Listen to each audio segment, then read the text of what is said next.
యొక్క క్వశ్చన్ కూడా బలమనేది ఈ వెత్త కొట్టినా ఏం చేసినా గోవింద నారాయణ వాక్యం బలమలేడమ్మా.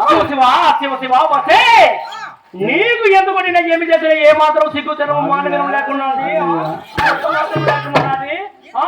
అంటే అత్త చెప్తుంది, ఏదో పెద్దది చెప్తుంది, ఏదో విన్నాము, సంసారం చక్కదిద్దుకుందాం, ఏదో కలిసి మెలిసి బతుకుతామని ఆ రోజున ఏమాత్రం నీకు లేకపోయింది కదే. సంసారం కాదా ఇది? నోరు కొట్టుకొని రేట్లా గొప్ప చెడికి అరిచి అరిచి చెప్తానమ్మా, కొడలు అది కాదమ్మా, ఇది కాదమ్మా, ఇది సంసారం అమ్మా అంటే ఆ ఎరుగు పరిగే మాటలు వింటావా? ఎరుగు పరిగేమన్నది ఏమంటారు? వాళ్ళు ఏమన్నా ఏదో మీ ఎత్త చెప్పిన మాట తినమ్మా అంటారు ఎవరైనా? వాళ్ళ తక్కాడిది, వాళ్ళ తక్కచ్చిది, అట్ట కాదు ఇట్ట కాదు, ఇదే చెప్పేది, ఇదేమిటే చెప్పేది. అయ్యా నీకు ఏ మాత్రమే నీకు ఉండేదానికి అర్హత లేదు. నీకు కట్టిన చీరలు పుట్టింటి వారి నగ